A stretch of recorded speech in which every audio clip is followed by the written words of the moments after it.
terima kasih teman-teman media. Dengan tidak mengurangi rasa hormat saya kepada pihak-pihak terkait.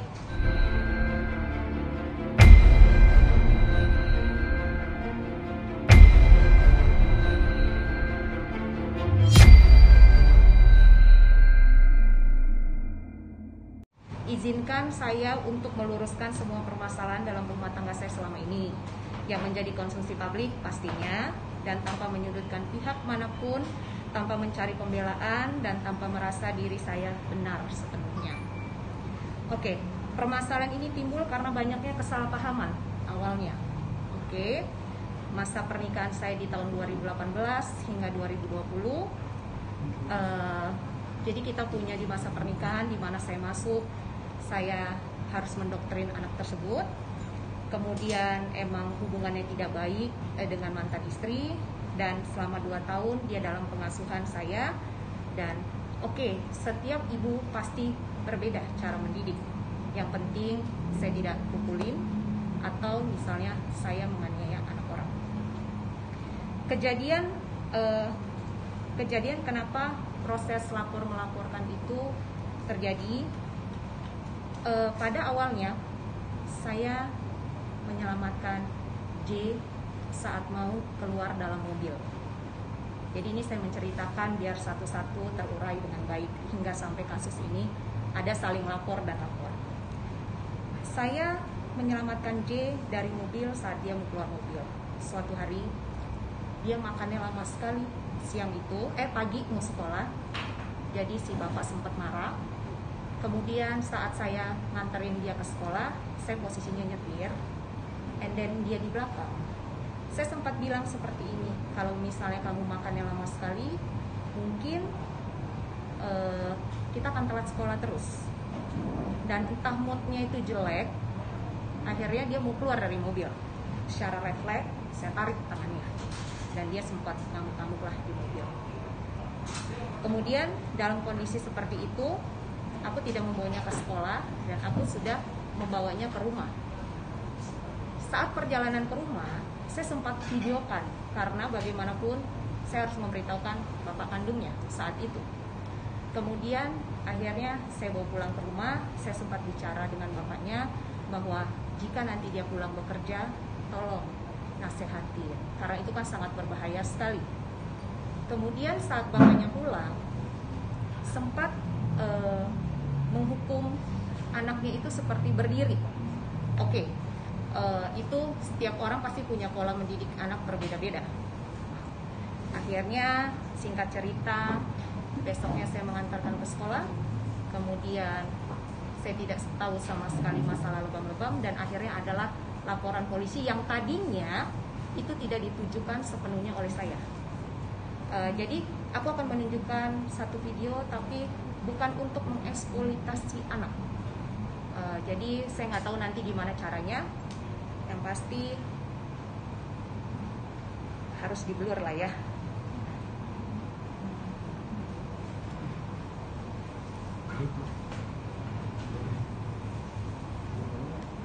Jadi ini adalah kesalahpahaman yang selama ini saya udah cukup sekali sangat-sangat sabar. Nah, jadi ini adalah kejadian di mana kesalahpahaman karena sang ibu saat itu tidak bisa bertemu dengan anaknya hampir selama 2 tahun.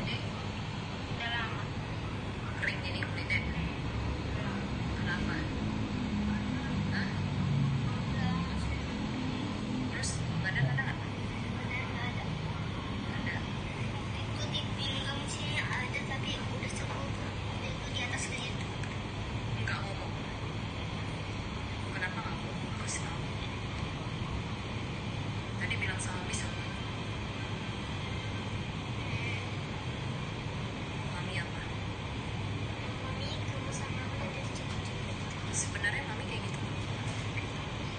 Karena kejadian kok kayak gitu.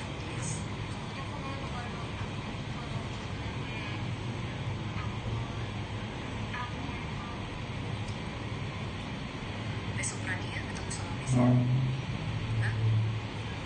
Jadi udah bohong kan? Berani ketemu sama Miss? Oke. Oke. Kenapa saya baru menceritakan? Karena ini saya harus melewati proses panjang dan saya pun sudah minta izin ke beberapa pihak terkait.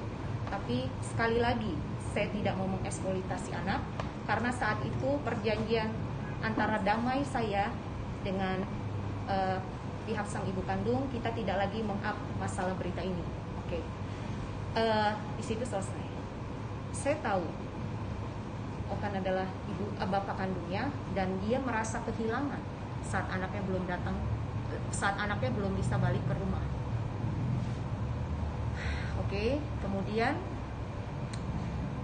setelah laporan polisi itu dengan itikat baik, awalnya saya dan sang bapak kandung datang ke pihak penyidik Polda Metro Jaya. Berdua, bukan saya sendiri, tapi berdua. Kemudian kita menceritakan duduk permasalahannya. Karena balik lagi, sang ibu dipisahkan oleh anak kandungnya hampir kurang lebih 2 tahun. Jadi seperti tidak bisa berkomunikasi dengan baik. Selama masa pernikahan saya sudah membina komunikasi baik dengan sang ibu. Tetapi saya tidak diperbolehkan oleh bapak kandungnya. Jadi itu adalah satu konsep kesalahpahaman yang terus bergulir sampai detik ini. Setelah kita datang ke penyidik untuk kasus PMJ, itu kita berdua dengan itikat baik, saya dan mantan suami mendatangi sang ibu kandung. Di situ saya masih ingat sekali sang ibu kandung berbicara, saya minta maaf karena melaporkan kalian. Tetapi J takut sekali dengan bapaknya, Li. Itu saya masih ingat. Jadi kalau berita di luaran saya saling hantam dengan ibu kandung, itu tidak benar sama sekali.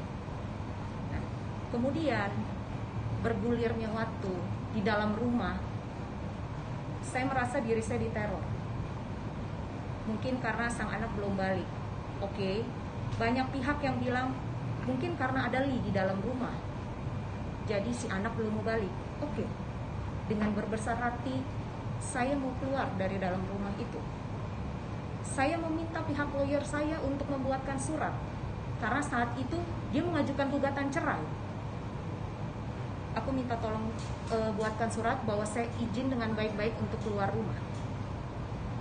Setelah tanda tangan surat, dengan hati yang besar, saya berharap anaknya bisa balik ke rumah.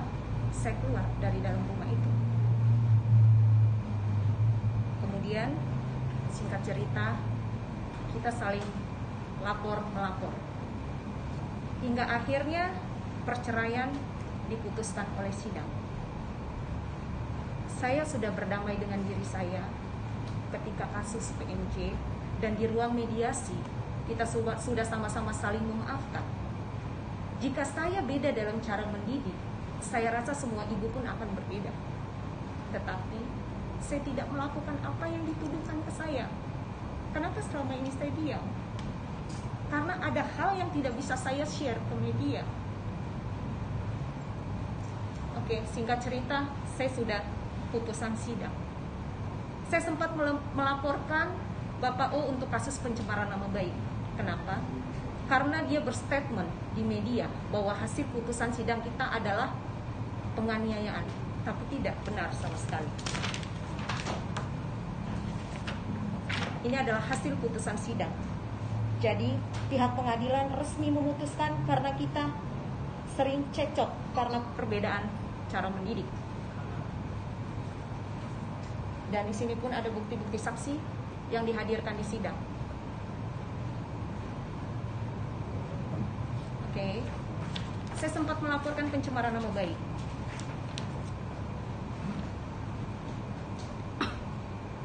Setelah Polda Metro Jaya selesai, saya sangat bersyukur saya sudah keluar dari lingkungan kehidupan mereka. Maka sebelum bergantinya tahun 2021, saya sudah berjanji dengan diri saya dan pihak-pihak terkait, termasuk lawyer saya, pencemaran nama baik, Bang Erwin, kasus Polsek Kelungkung, saya tidak mau melanjutkan lagi. Karena saya sudah tidak berada di situ. Penyidik Limo pun saya sudah kasih tahu kalau saya tidak mau melanjutkan apapun yang berhubungan dengan masa lalu saya. Mohon. juga lelah gitu loh. Saya capek harus disudutkan dan dipojokkan. Sedangkan selama ini saya diam. Oke, ketika mediasi selesai di PNJ, di situ pun saya berjanji saya tidak akan lagi ada dalam lingkungan kehidupan mereka. Karena bagaimanapun dia pernah sama-sama dengan saya melalui proses yang sangat panjang. Banyak liku-liku yang kita hadapin. Saya sibuk memperbaiki diri saya, walaupun saya tahu bagaimana dia perlakuannya dengan anaknya sendiri. Tapi apakah saya beberkan di media? Tidak. Karena bagaimanapun dia bapak kandungnya, yang dinilai oleh kalian dan masyarakat luas adalah bapak kandung tidak mungkin jahat. Saya ibu sambung, saya sadar ketika saya mendidik, saya tidak pernah membedakan dengan anak kandung saya sendiri. Ketika saya marah, saya diporsinya. Ini adalah kesalahpahaman yang gak pernah selesai. Karena apa? Ketika saya masuk dalam pernikahan saya, itu sudah hubungannya tidak baik dengan masa lalunya. Sekali lagi, dengan tidak mengurangi rasa hormat saya dan pihak-pihak terkait tanpa mengeksploitasi anak, saya hanya ingin masalah pribadi, masalah yang sudah lewat, stop, close, tidak lagi menjadi konsumsi publik.